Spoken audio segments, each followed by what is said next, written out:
South Korean sub crosses Pacific for Canada's biggest arms deal.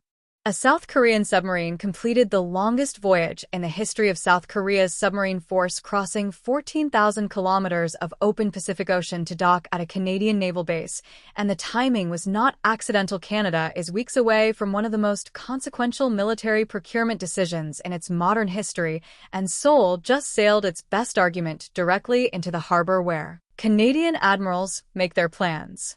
The submarine ROKS Dosan Ahn Changho, built by South Korean shipbuilder Hanwha Ocean and operated by the Republic of Korea Navy, arrived at Canadian Forces Base Esquimalt near Victoria, British Columbia on May 23, accompanied by the frigate ROKS Taejun. The voyage began on March 25 at Jinhae Naval Base on South Korea's southern coast, included logistics stops in Guam and Hawaii, and covered approximately 14,000 kilometers before the submarine entered Esquimalt Harbor. No South Korean submarine had ever crossed the Pacific before. The Korea Navy's Chief of Naval Operations was on hand to receive the vessels when they arrived. The Dosan Ahn Changho belongs to the KSSII class, South Korea's first domestically designed large submarine program, known locally as the Changbogo 3. The vessel displaces roughly 3,000 tons on the surface and more than 3,700 tons submerged, stretches approximately 89 meters in length, and combines diesel engines with lithium-ion batteries and an air-independent propulsion system that allows it to operate submerged for extended periods without surfacing. To recharge, it carries 6 torpedo tubes and a vertical launch system capable of firing cruise and ballistic missiles. The Dosan Ahn Changho was commissioned in 2021 as the lead vessel of the KSSII Batch I program, making it a proven operational platform rather than a prototype or a concept.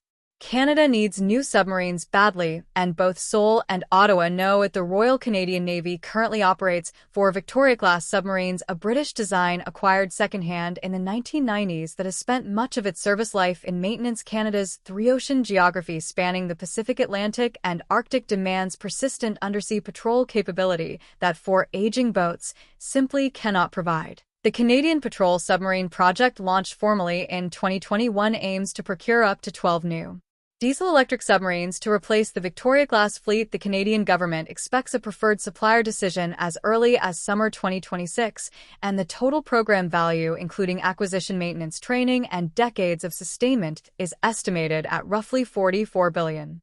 Hanwha Ocean, partnered with fellow South Korean shipbuilder HD Hyundai Heavy Industries, is offering the KSSII. Germany's ThyssenKrupp Marine Systems, supported by Germany and Norway, is offering the Type 212CD, an updated version of a submarine class already in service with several European navies. Canada narrowed the field to these 2 in August 2025 after evaluating 5 initial submissions, and both companies submitted final proposals in March 2026. The decision is now under review in Ottawa. The deployment of Dosan Ahn Changho to Esquimalt was coordinated to land squarely inside that evaluation window. Glenn Copeland, chief executive of Hanwha Defence Canada, the company's Canadian subsidiary, told Canada's Globe and Mail that the company was glad to have the vessel in Canada at such a critical moment in the procurement process. The submarine's 14,000-kilometer transit serves as a live performance demonstration of one of the Canadian Patrol Submarine Project's core requirements, the ability to conduct long-range patrols across vast ocean distances. Canada's requirement specifies an operational range exceeding 7,000 nautical miles and a submerged endurance of at least 21 days. The Dosan Ahn Changho's Pacific crossing, completed independently without external support, is a direct answer to both specifications. Major Brittany Bourgeois and Petty Officer Jake Dixon of the RCN Submarine Command spent approximately 2 weeks at sea with a Korean crew crossing the Pacific as the submarine transited from Hawaii to Victoria. Their presence was part of the Regulus Exchange Program, a bilateral initiative designed to deepen interoperability between the 2 navies, and it gave Canadian submariners first-hand exposure to how a KSSII operates at sea over an extended deployment rather than a short demonstration run in familiar waters. Following the port arrival and ceremonies, Dosan Ahn Changho and Taejun were scheduled to conduct combined training exercises with the Royal Canadian Navy in the waters around Esquimalt. After those exercises conclude, the submarine will sail back to Hawaii and join RIMPAC 2026, the ASSAULT multinational maritime exercise that draws naval forces from across the Pacific and beyond. South Korea is also sending its next-generation Aegis destroyer Jeongjo the Great to RIMPAC, giving Seoul a high-visibility platform at the premier naval exercise of the year, while simultaneously running live operations with Canada.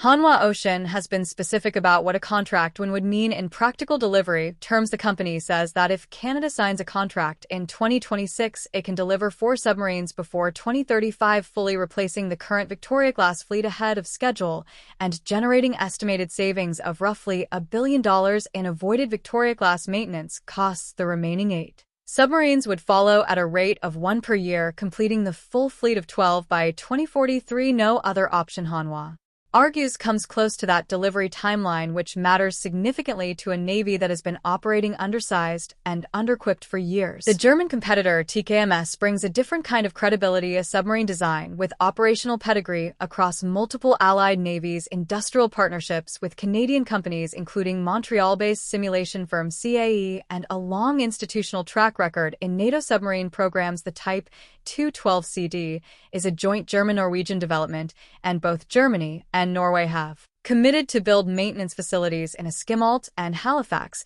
as part of their bid. Canada has reportedly also considered a split procurement, dividing the 12-boat order between both suppliers, though no decision on that approach has been announced.